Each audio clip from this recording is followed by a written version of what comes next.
Good morning ka-business, ka-partners, and ka-work all over the world. Welcome back to my channel. This is Jinju Juana Patindo. So, ngayon naman, isi-share ko po sa inyo ang table ng ating MP2 rate at saka ng ating West Plus rate ng ating paghuhulog ng MP2 account at saka West Plus account. Since lagi po tayong nag-i-invest ng ating MP2 at saka sa West Plus, so uunahin muna natin ang ating MP2 rate. So, ang ating MP2, nagsimula po tayo ng ating pag-i-enroll ng MP2 is October 2019. So, magmamature po siya ng October 2024. So, since nag-declared na po sila ng ating 2023 na dividend rate, so, ito yung muna ang ating kukunin. Tapos, ikukumpara natin ang West Plus. So, sa West Plus, first time po natin siyang narinig na nag-declared po siya ng 6.9% ng 2023. So,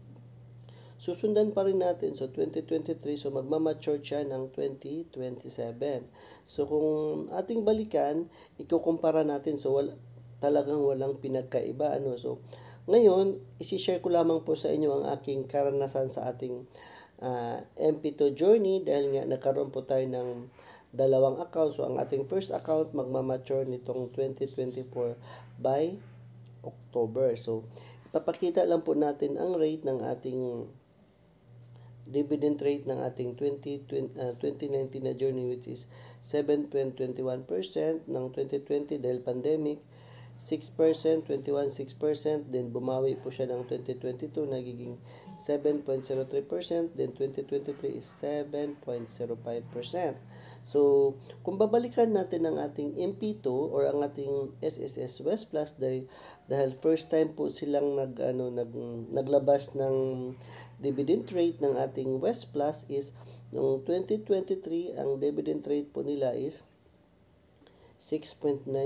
So, for the meantime, gagamitin natin itong 6.9% for the whole 5 years. So, ang average po din niya is 6.9% pa rin kasi nga, di ba, yun ang talagang dinideclare nila for the meantime. So, dito muna natin uunahin ang ating MP2 rates dahil nga sa pagkakaroon ng nakapag-enroll po tayo ng 2019 dahil nga sa ating pag-enroll ng West Plus is 2023. So, as in bagong-bago pa lang, which is November 15, 2023. Ang ating MP2 is magmamature na nga. So, nakapag-open po tayo ng ating second account ng ating MP2 is last March 2023. So, halos magkasunod ang ating na-open na MP2 na second account at saka first account ng ating SSS West Plus. So, ulitin ko, disclaimer lamang po ng ating West Plus is single account lang po.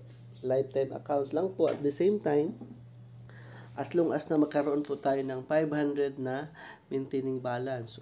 So, hindi natin siyang pwede withdraw para considering na pwede pa rin tayo makapag-open anytime or makapaghulog anytime. Unlike again sa ating MP2 na once mag-mature ng ating first account, pwede tayo mag-open ng second account or third account or fourth account or 5 account or another 6 account dahil nga, di ba, nag-mature ng ating 6 account. So, bawat individual is pwede magkaroon ng 5 account. So, multiple account or laddering account. So, dito, kaya ko po ito pinapa-emphasize dahil nga magma-mature na nga, di ba? So, pino-focus ko dito. So, sa aking journey ng ating pag-ibig MP2, so, ito po yung ating dividend rate na nakukuha. So, ang kabuang yield po natin nakukuha ng ating pag-ibig MP2 is nasa 21,000 plus sa loob ng 5 taon dahil nga hindi naman po tayo nakapagsimula na mas malaki ang nahihulog. So, nakapagsimula po tayo is 1,000, tapos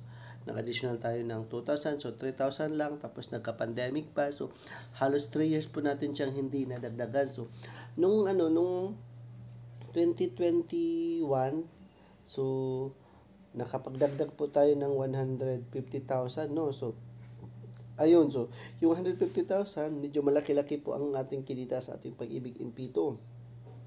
Dahil nga, di ba, mayroon na po tayo 150. So, ang kabuuan nating hulog is umabot po siya ng 16 contribution sa loob ng 5 taon. So, 16 contribution. Tapos, ang kabuang hulog din po natin is inabot po siya ng 191,000. So, ang kabuang ano din po natin, ang kabuang dividend rate natin sa loob ng 5 taon is nasa 21,000. If you like this video, please follow, like, and share, and don't forget to click the notification. Thank you for watching.